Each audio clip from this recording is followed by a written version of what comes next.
Hello everyone, welcome back to English with Vasavi. ఈ వీడియోలో మనం ఒక చిన్న వర్డ్ తీసుకొని దాంతో డిఫరెంట్ ఇంగ్లీష్ సెంటెన్సెస్ ఎలా ఫ్రేమ్ చేయాలో తెలుసుకుందాం. ఓకే, ఫస్ట్ మనం తీసుకుంటున్న వర్డ్ లిటిల్.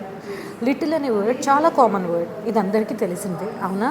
సో లిటిల్ అంటే ఏంటి తెలుగులో దాని అర్థం? కొంచెం, కొద్దిగా, చిన్న లేకపోతే చిన్నపాటి అని మీనింగ్ వస్తుంది, అవునా? సో లిటిల్ అనే వర్డ్తో డిఫరెంట్ ఇంగ్లీష్ సెంటెన్సెస్ ఎలా ఫ్రేమ్ చేయొచ్చు అనేది చూద్దాం. ఫస్ట్ వన్ వచ్చేసి I need a little help. Okay, నాకు ఒక చిన్న సహాయం కావాలి. I need a little help. He gave me a little gift. అతను ఒక చిన్నపాటి బహుమతి ఇచ్చాడు నాకు. He gave me a little gift. Can you wait a little longer?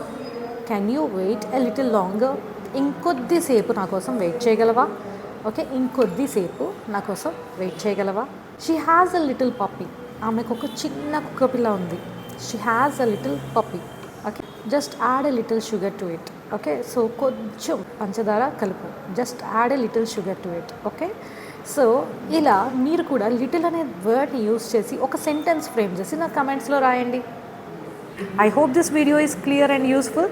ఈ వీడియో నిజంగా మీకు యూజ్ అయ్యి ఉంటే లైక్ అండ్ షేర్ చేయండి. అలాగే మన ఛానల్ ఇప్పుడే సబ్స్క్రైబ్ కూడా చేసుకోండి. Thank you for watching. Have a good day.